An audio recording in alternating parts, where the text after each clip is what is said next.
Professor Michiel de Vries, welcome to Mohammed bin Rashid School of Government, and thank you very much for your contribution today to our distinguished speaker series. Thank you. I would like to start my questions by asking you about administrative reform. Administrative reform has always been an issue for governments around the globe. So what do you see are the main drivers for reform at the time being?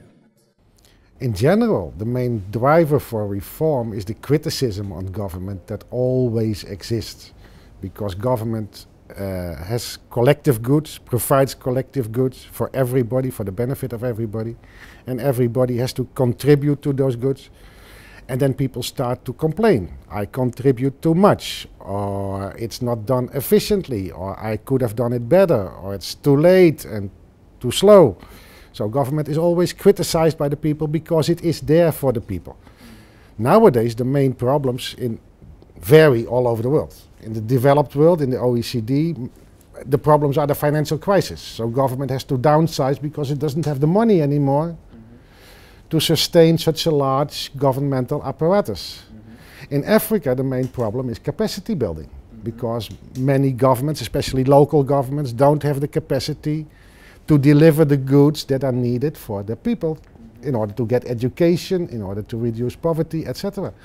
In the emerging markets like Brazil or India, things are going very well, but still government wants to improve because people say you need to improve because you're a government. It's inherent to government that you need to improve. Many leaders and managers think they are in control. First of all, in control of their organization, and that their organization is in control of their environment. While in fact, it's the other way around. You have a context, a very specific context, whether you are in a developing country or a developed country. Whether you are in Africa or in Asia or in Latin America, makes a huge difference. That context determines what kind of organization you can build. And the type of organization you can build determines what kind of leader you need. So it's really the opposite of what people mostly think, that leaders steer their organization, that steers the environment. It's the other way around.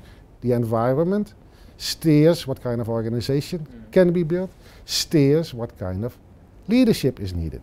And that implies that context is very important, and that you cannot just transfer one policy out of one context into another policy in another context. And that's what the World Bank itself says also. It says, well, we need to take the context into account. And we discovered that. Well, for decades they said all governments, wherever in the world, they need to act like a business. They need to privatize, they need to be smaller, they need to downsize. Then they said, well, governments should act in terms of good governance, in processes. They should follow the rule of law, they should have democracy, they should have decentralization, they should have this and this and this everywhere. And now they say, well, it's indeed context matters, but we should change the context in order to make every context fit to build that same kind of government that we want. And that's impossible.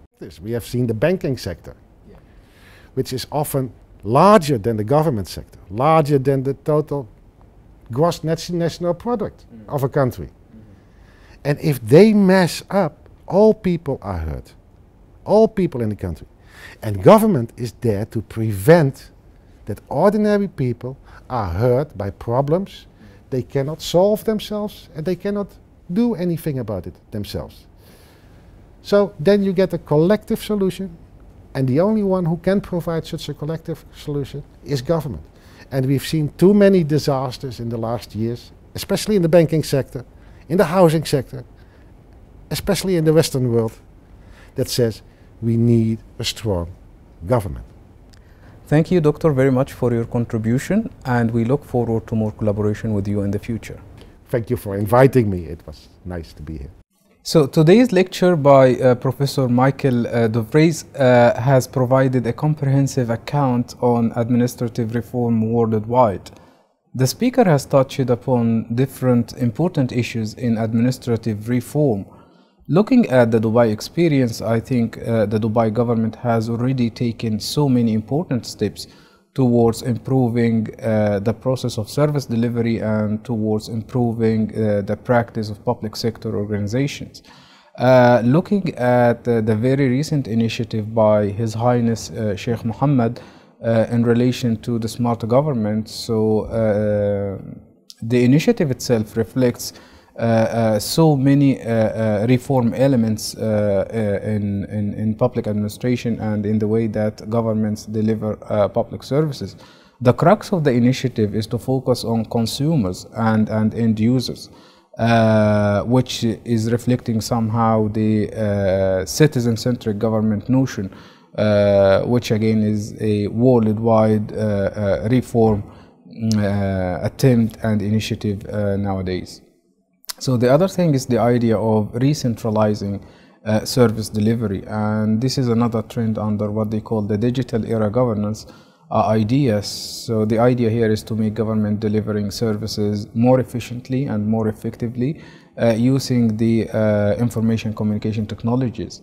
And I think so the government of Dubai has already, under the Smart Government Initiative, so they have already achieved a lot in reintegrating services and in creating one platform via which customers and citizens can access different services at the same time.